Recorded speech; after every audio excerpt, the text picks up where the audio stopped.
भाजपा शासित राज्यांच्या मुख्यमंत्र्यांची आज पंतप्रधानांबरोबर नवी दिल्लीत महत्त्वपूर्ण बैठक. राज्यातल्या विकास कामांचा आढावा घेणार.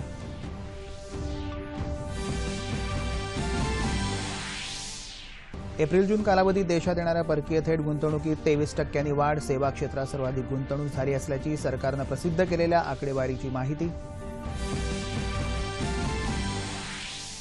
देशातील सर्वोत्कृष्ट गुन्हे अन्वेषण यंत्रणा राज्याकडे असून त्याचा प्रभावी वापर करावा. मुख्यमंत्र्यांचे पोलीस प्रशासनाला निर्देश.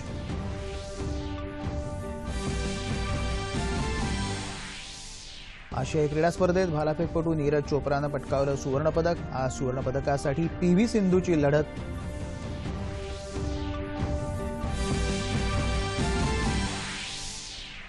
अमेरिकन खुल्या टेनिस स्पर्धेत अग्रमानांकित सिमोना हालेपला पराभवाचा धक्का, तर पुरुष एकेरीत कॅरेन खाचातोफ विजयी.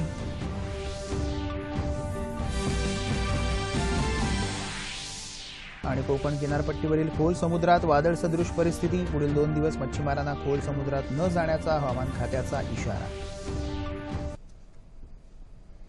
नमस्कार. 8:30च्या बातमीपत्रात मी शैलेश पेठे आपलं स्वागत करतो. पाहूया सविस्तर वृत्त. देशातल्या भाजपा शासित राज्यांच्या मुख्यमंत्र्यांची आज पंतप्रधान नरेंद्र मोदी यांच्या अध्यक्षतेखाली नवी दिल्ली इथं बैठक होणार आहे. भाजपा अध्यक्ष अमित शहा देखील बैठकीत सहभागी होतील. भाजपाच्या मुख्यालयामध्ये ही बैठक होणार आहे. भाजपा शासित राज्यांमध्ये सुरू असलेल्या विकास कामांचा आढावा या बैठकीत घेतला जाईल. पंतप्रधान नरेंद्र मोदी या राज्यांच्या मुख्यमंत्र्यांकडून त्याबाबतची माहिती जाणून घेणार आहेत. पंतप्रधानांची अशा प्रकारची ही दुसरी बैठक आहे. गरिबांसाठी राबवल्या जाणाऱ्या कार्यक्रमांचाही या बैठकीत आढावा घेतला जाणार आहे. व्हिएतनाम आणि कंबोडियाच्या दौऱ्यावर असलेल्या परराष्ट्र व्यवहार मंत्री सुषमा स्वराज आज व्हिएतनामचे पंतप्रधान आणि परराष्ट्र मंत्र्यांशी द्विपक्षीय चर्चा करतील. स्वराज यांनी काल व्हिएतनामची राजधानी हनोईमध्ये 3ऱ्या हिंदी महासागर संमेलनाचं उद्घाटन केलं. यावेळी त्यांनी आपले विचार व्यक्त केले.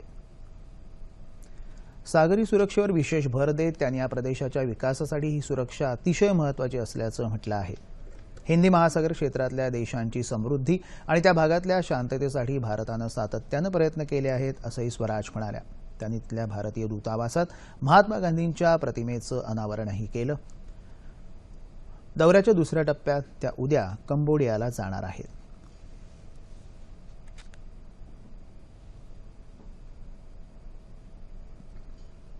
बातमी आहे बँकिंग क्षेत्रातली. भारतीय अर्थव्यवस्थेचं बँका या हृदय आणि आत्मा आहेत, असं केंद्रीय वित्तमंत्री अरुण जेटली यांनी म्हटलं आहे.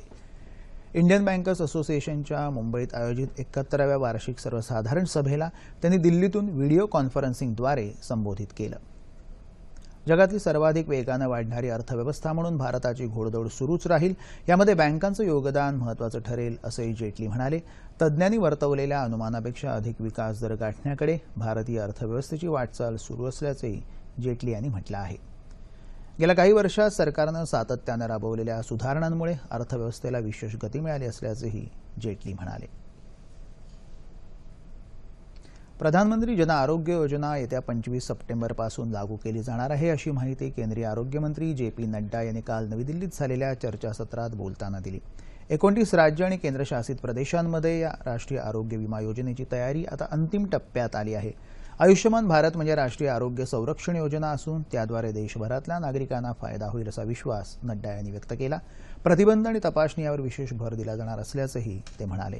या योजनेचा वेळोवेळी परामर्श घेऊन त्यात सुधारणा केल्या जातील, असं आश्वासनही नड्डा यांनी दिलं आहे. महत्त्वाची बातमी आहे. चालू आर्थिक वर्षाच्या एप्रिल ते जून 2018 या पहिल्या तिमाहीत देशातल्या परकीय थेट गुंतवणुकीत 23% वाढ झाली आहे.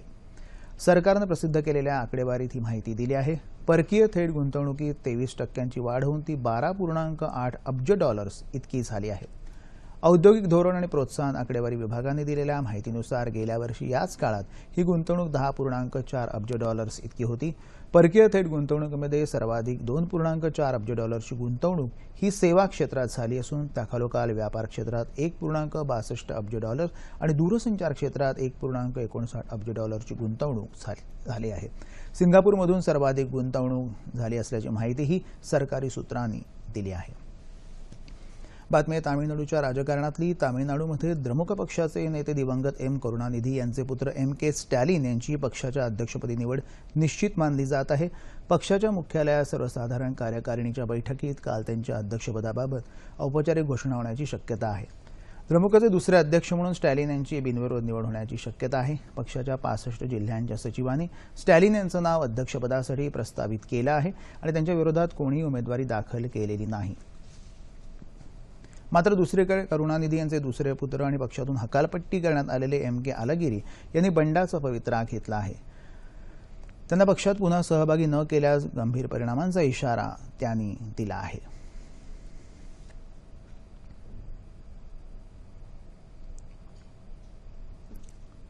भविष्यातला भारत आरएसएसचा दृष्टिकोन या विषयावर आधारित 3 दिवसांच्या व्याख्यानमालेचं राष्ट्रीय स्वयंसेवक संघ आयोजन करणार आहे. 17 ते 19 सप्टेंबर या काळात नवी दिल्लीत विज्ञान भवनात व्याख्यानमालेचं आयोजन होणार असून यामध्ये अनेक मान्यवर सहभागी होणार आहेत. राष्ट्रीय स्वयंसेवक संघाचे प्रचार प्रमुख अरुण कुमार यांनी पत्रकारांना ही माहिती दिली.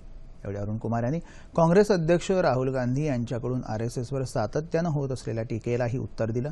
राष्ट्रीय स्वयंसेवक संघाची तुलना इस्लामिक स्टेट या मुस्लिम ब्रदरहुडशी करणं चुकीचं आहे आणि आरएसएसला समजून घेण्यासाठी राहुल गांधी यांना पहिल्यांदा भारताला जाणून घ्यावं लागेल असंही अरुण कुमार यावेळी म्हणाले. इस्लामिक स्टेट, मुस्लिम ब्रदरहुड और उस मुस्लिम आतंकवाद से कितनी त्रस्त है, अगर इनकी संकल्पना उनको स्पष्ट होती तो शायद वो ये तुलना नहीं करते. और कभी कभी हमको ऐसा लगता है और फिर उसमें से ध्यान में आता है वो स्वयं ही कहते हैं कि मैं अभी भारत को समझने की कोशिश कर रहा हूं. तो जो अभी भारत को नहीं समझा तो संघ नहीं समझ सकता. संघ समझने के लिए कम से कम भारत तो समझना पहले से ये आवश्यक है. ये सर्वधर्म समभाव, we the people of India, वसुधैव कुटुंबकम, ये सब बातें उसे भी समझ में आएंगी और ये समझ में आएंगी तो संघ भी समझ में आ जाएगा. तो मुझे लगता है कि जानकारियों के अभाव में ये सब तुलनाएं हैं. ओडिया राज्यातल्या काही महत्त्वाच्या बातम्यांकडे. देशातली सर्वात प्रभावी अशी गुन्हे अन्वेषण प्रणाली महाराष्ट्रात उपलब्ध आहे. तिचा वापर करून राज्यातली कायदा आणि सुव्यवस्था अधिक सक्षम करा असे निर्देश मुख्यमंत्री देवेंद्र फडणवीस यांनी दिले आहेत. वरिष्ठ पोलीस अधिकाऱ्यांच्या अर्धवार्षिक परिषदेत ते मुंबईत बोलत होते. गुन्ह्यांची त्वरित उकल होण्यासाठी या प्रणालीचा चांगला वापर होऊ शकेल असंही ते म्हणाले. गेल्या काही वर्षांमध्ये पोलीस दलानं केलेल्या कामकाजाचा त्यांनी गौरवपूर्ण उल्लेख केला. आगामी सण-समारंभांच्या काळात पोलीस दलानं सतर्क राहावं. CCTNS प्रणालीद्वारे जमा केलेल्या माहितीचा उपयोग करून गुन्हे सिद्धीचं प्रमाण वाढवण्याचा जाणीवपूर्वक प्रयत्न करावा असे निर्देशही त्यांनी दिले. राज्य शासन पोलीस दलाच्या पाठीशी खंबीरपणे उभं आहे. पोलिसांना शासकीय घरं उपलब्ध करून दिली जातील असंही मुख्यमंत्री यावेळी म्हणाले.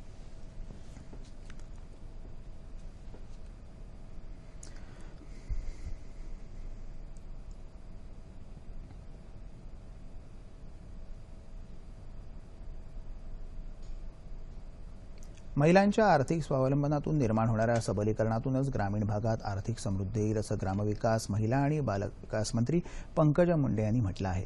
नवी मुंबईतल्या उमेद महाराष्ट्र राज्य ग्रामीण जीवनोन्नती अभियान आणि फिक्की यांच्या वतीनं आयोजित मिलाप या नाविन्यपूर्ण उपजीविका गतिवर्धक कार्यक्रमाचा शुभारंभ आणि ग्रामविकास विभागानं बांधलेल्या 30 दुकान गाळ्यांचं लोकार्पण मुंडे यांच्या हस्ते काल झालं. त्यावेळी त्या बोलत होत्या.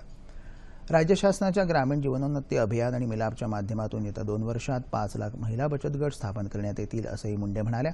आतापर्यंत महिलांनी घेतलेल्या व्यवसाय कर्जांपैकी 99% कर्जाचा परतावा केला आहे. त्यामुळे बँकांनी महिलांना अर्थसहाय्य देऊन पाठबळ द्यावं असंही त्या म्हणाल्या. यावेळी उत्कृष्ट कार्य करणाऱ्या महिला बचत गटांचा मुंडे यांच्या हस्ते सन्मान करण्यात आला.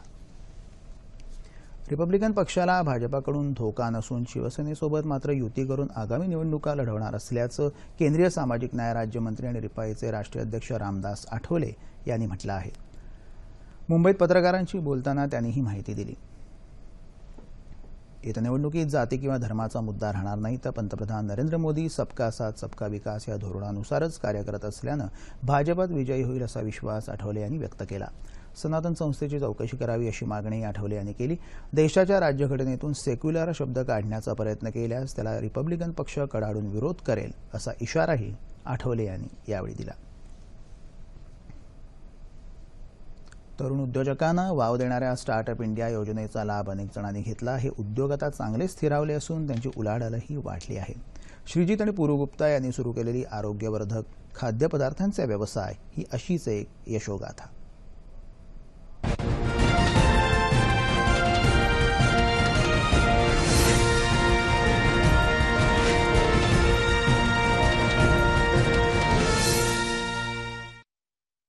नोकरी शोधत फिरण्यापेक्षा स्वतःचा उद्योग सुरू करावा अशी इच्छा अनेक तरुणांची असते. सरकारी योजनांचा योग्य वापर, कल्पनाशक्ती आणि धडाडी दाखवली तर व्यवसाय नक्कीच फायदेशीर ठरतो, हे ट्रू एलिमेंट प्रकल्पाच्या श्रीजीत आणि पुरुगुप्ता यांनी दाखवून दिलंय. आरोग्यवर्धक खाद्यपदार्थांची विक्री करण्याचा व्यवसाय या दोघांनी पुण्यात मारुंजी इथं 2016 मध्ये सुरू केला आणि आज या ठिकाणी सुमारे 70 कामगार काम करतात. हम लोग ने 2016 जनवरी में ये स्टार्ट किया. ब्रांड का नाम है ट्रू एलिमेंट्स. इसका पूरा उद्देश्य ये था कि जैसे जैसे हम लोग इंडिया में बढ़ रहे हैं, लोग बढ़ रहे हैं, लोगों की जागरूकता बढ़ रही है, हेल्थ और नेचुरल जो हम काफ़ी टाइम से पहले खाते थे, अब वो कहीं ना कहीं कम हो रहा है. पिछले 2 सालों में अब हम लोग काफ़ी बहुत अच्छा लगता है बोलते हुए कि आज हमारे पास 70 से 80 लोग हैं जो हमारे साथ डायरेक्टली काम कर रहे हैं और लगभग उतने ही 150 के करीब और लोग हैं जो हमसे इनडायरेक्टली हमारे साथ हैं. इन सब लोगों के मेहनत से, इन सब लोगों के काम से आज हम लोग ने एक कंपनी बनाई है. इस कंपनी में हम लोग ऑलमोस्ट आज लगभग 14-15 स्टेट से, प्रांतों से हम लोग सामान लेते हैं. सौभाग्य है हमारा कि अलग अलग जगहों पे, अलग अलग लेवल पे गवर्नमेंट मदद कर रही है, अलग अलग तरीकों पे गवर्नमेंट सपोर्ट कर रही है. और इस पूरे से पूरे जो एक सपने से हमने स्टार्ट किया था कि क्या हम पूरी दुनिया में और ज़्यादा जागरूकता बढ़ा सकते हैं, क्या हम हेल्दी और नेचुरल फूड बना सकते हैं, वो एक लेवल अलग लेके आ रहे हैं. आज हम महीने का लगभग 1.25 करोड़ कर रहे हैं. लेकिन मुझे लगता है अगर इस तरह का सपोर्ट रहा, इस तरह का इकोसिस्टम रहा, तो 100 करोड़ कोई छोटी चीज़ नहीं है और बहुत जल्द हम वहाँ तक पहुँच पाएंगे. जब आप स्टार्ट करते हैं आपके पास बहुत बड़ा बैंक अकाउंट नहीं होता है. ऐसा नहीं है कि बाद में बहुत होता है, लेकिन तब भी पहले इतना नहीं है कि बहुत होता है. लेकिन उसमें हमें बहुत सपोर्ट की ज़रूरत थी और उस टाइम एक तो ये था जो गवर्नमेंट हमें मदद करके कॉन्फिडेंस दे कि हाँ आप करो, हम आपको साथ हैं, आपके पीछे हैं. चाहे आयुष बोलें आप, चाहे आप मुद्रा बोलें, चाहे आप स्टार्टअप इंडिया बोलें या स्टार्टअप डिजिटल इंडिया बोलें, सब एक साथ जुड़कर हमारे को अलग अलग माध्यम पे, अलग अलग लेवल पे हमारी मदद करी है. स्वतःबरोबरच कर्मचाऱ्यांमध्येही आत्मविश्वास आणि आत्मसन्मान मिळवून देण्याचं काम अशा नवउद्योजकांनी केलं आहे. या कंपनीत काम करायला लागले 1-1.5 वर्ष झालं काम करतेय. आम्ही 30-35 महिला आहेत इथं. ही कंपनी इथे आल्यापासून आम्हाला खूप चांगली संधी मिळाली. 30-35 महिलांना रोजगार मिळवून दिला. आम्ही इथे seeds cleaning, seeds roasting, seeds packing पासून सगळे काम करतो. जेव्हापासून आम्ही इथे काम करायला लागलो तेव्हापासून हे असे प्रोडक्ट आपल्याकडे आहेत अवेलेबल. आपण हे प्रोडक्ट खाऊ शकतो, आपल्याला हे प्रोडक्ट पाहायला मिळतात. हे या गोष्टीत नव्याने आम्हाला पाहायला मिळाल्या. नव्याने इथं खूप काही शिकायला मिळालं. हा, इथे काम करण्यापासून घर खर्च करायला थोडीफार म्हणजे बऱ्यापैकी मदत झाली. जेणेकरून आपण पण पुरुषांबरोबर काम करू शकतो, आपण पण महिला असून मागे राहू शकत नाही, हे पण इथं अनुभवायला मिळालं. ट्रू एलिमेंट सारख्या नव्या कल्पना ही स्टार्टअप योजनेची एक चालती बोलती यशोगाथा आहे.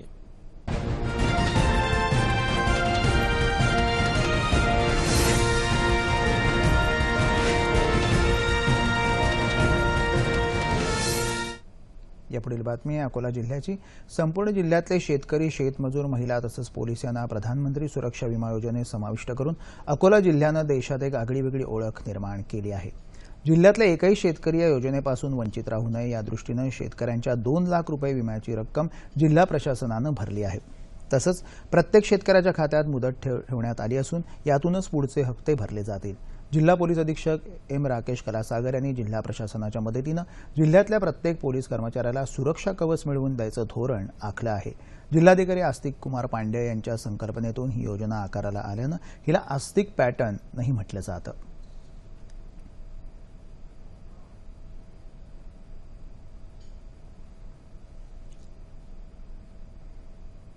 जवळपास आतापर्यंत 95,000 नागरिकांच्या विमा प्रधानमंत्री सुरक्षा विमा योजना अंतर्गत केलेला आहे. त्यांना प्रधानमंत्री सुरक्षा विमा योजनाचा कव्हर भेटलेला आहे. यामध्ये एक वल्नरेबल ग्रुप जे पोलीस आहे सर्वाधिक, त्यांना त्यांच्या जीवाचा धोका असतो. त्या अनुषंगाने 3,000 अकोला जिल्ह्याचे जे पोलीस आहे त्यांच्या पण विमा पंतप्रधान सुरक्षा विमा योजना अंतर्गत अकोला जिल्ह्यामध्ये जिल्हा प्रशासनातर्फे काढण्यात आलेला आहे. आशियाई क्रीडा स्पर्धांच्या बातम्यांकडे. इंडोनेशियात सुरू असलेल्या आशियाई क्रीडा स्पर्धेत काल भारताच्या नीरज चोप्रानं भालाफेक प्रकारात सुवर्णपदकाची कमाई करून क्रीडा रसिकांच्या अपेक्षा पूर्ण केल्या. नीरजनं पहिल्याच प्रयत्नात 83 मीटरपेक्षा जास्त अंतरावर भालाफेक करून आघाडी घेतली होती. इतर स्पर्धक त्या अंतराच्या जवळपासही पोहोचू शकले नाहीत. त्यानंतर नीरजनं 88.6 मीटर अंतरावर भालाफेक करून आपलं निर्विवाद वर्चस्व सिद्ध करत सुवर्णपदक पटकावलं. या स्पर्धेतलं भारताचं हे 8वं सुवर्णपदक आहे. नीरजनं आपलं पदक माजी पंतप्रधान अटल बिहारी वाजपेयी यांच्या स्मृतीनं अर्पण केलं आहे. बॅडमिंटनमध्ये पी.व्ही. सिंधूनं महिला एकेरीच्या अंतिम फेरीत प्रवेश केला असून आज तिची लढत चायनीज तैपेईच्या ताई झू यीशी होणार आहे. उपांत्य फेरीच्या सामन्यात सिंधूनं जपानच्या अकिनो यामागुचीचा 3 गेममध्ये पराभव केला. त्यामुळे सिंधूकडून सुवर्णपदकाची अपेक्षा केली जाते. ताई झू यीनं दुसऱ्या उपांत्य सामन्यात सायना नेहवालचा 2 गेममध्ये सहज पराभव केला. त्यामुळे सायनाला कांस्य पदकावरच समाधान मानावं लागलं. महिला हॉकीमध्ये भारतानं थायलंडवर 5-0 विजय मिळवत उपांत्य फेरीत प्रवेश मिळवला आहे. तर 400 मीटर्स अडथळ्याच्या शर्यतीत भारताच्या धारुण अय्यासामीला रौप्य पदक मिळालं. तसंच 3000 मीटर्स स्टीपल चेसमध्ये सुधा सिंगनं रौप्य पदक पटकावलं. लांब उडी प्रकारात टीना वर्कीलनंही रौप्य पदक पटकावलं आहे.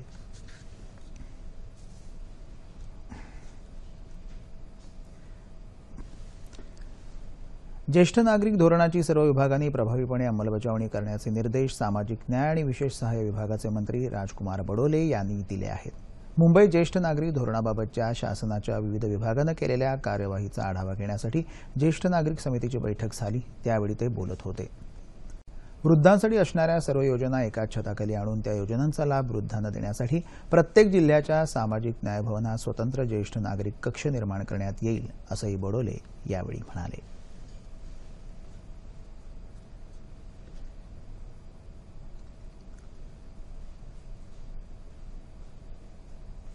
आणखी एक महत्त्वाची बातमी आहे. नागरी हवाई वाहतूक मंत्रालयानं देशात ड्रोन अर्थात मानवरहित हवाई वाहनांचा वापर योग्य प्रकारे करण्यासाठी नियमावली तयार केली आहे. त्यामुळे ड्रोनचा वापर नियमितपणे करणं सोपं होऊन देशात रोजगाराच्या संधी निर्माण होऊ शकणार आहेत. 1 डिसेंबर 2018 पासून ही नियमावली लागू होणार आहे. नागरी हवाई वाहतूक मंत्री सुरेश प्रभू, नागरी हवाई वाहतूक राज्यमंत्री जयंत सिन्हा यांनी नवी दिल्ली इथं ही नियमावली सादर केली.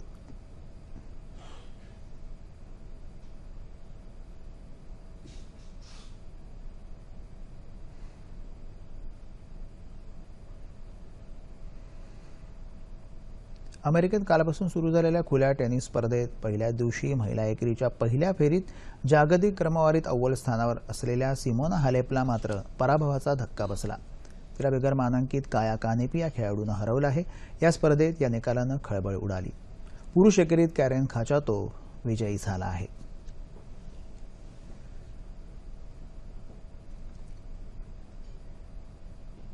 पाहूया राज्यातल्या पावसाचं वृत्त.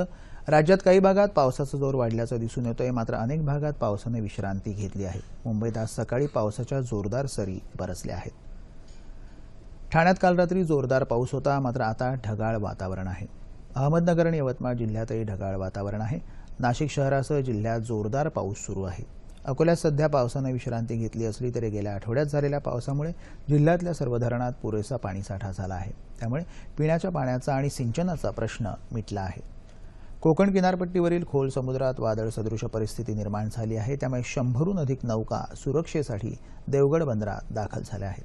येत्या 2 दिवसात वारा आणि पावसाचा जोर नेहमीपेक्षा जास्त राहील, अशी माहिती हवामान विभागानं दिली आहे. त्यामुळे मच्छीमारांनी या काळात समुद्रात जाऊ नये असा इशारा देण्यात आला आहे.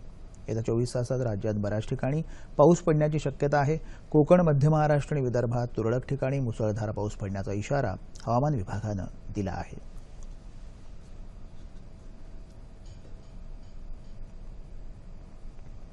ठळक बातम्या पुन्हा एकदा.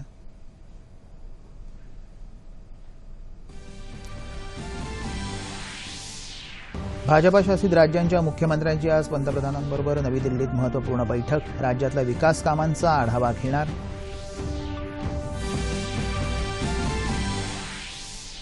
एप्रिल-जून कालावधीत देशात येणाऱ्या परकीय थेट गुंतवणुकीत 23% वाढ. सेवा क्षेत्रात सर्वाधिक गुंतवणूक झाली असल्याची सरकारनं प्रसिद्ध केलेल्या आकडेवारीची माहिती.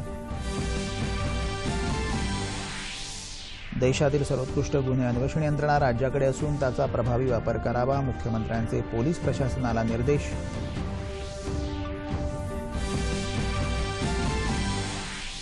आशियाई क्रीडा स्पर्धेत भालाफेकपटू नीरज चोप्रानं पटकावलं सुवर्णपदक. आज सुवर्णपदकासाठी पीव्ही सिंधूची लढत.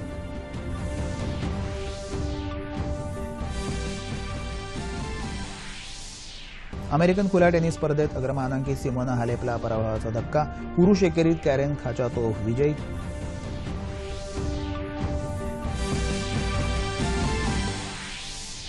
आणि कोकण किनारपट्टीवरील खोल समुद्रात वादळ सदृश परिस्थिती. पुढील 2 दिवस मच्छीमारांना खोल समुद्रात न जाण्याचा हवामान खात्याचा इशारा.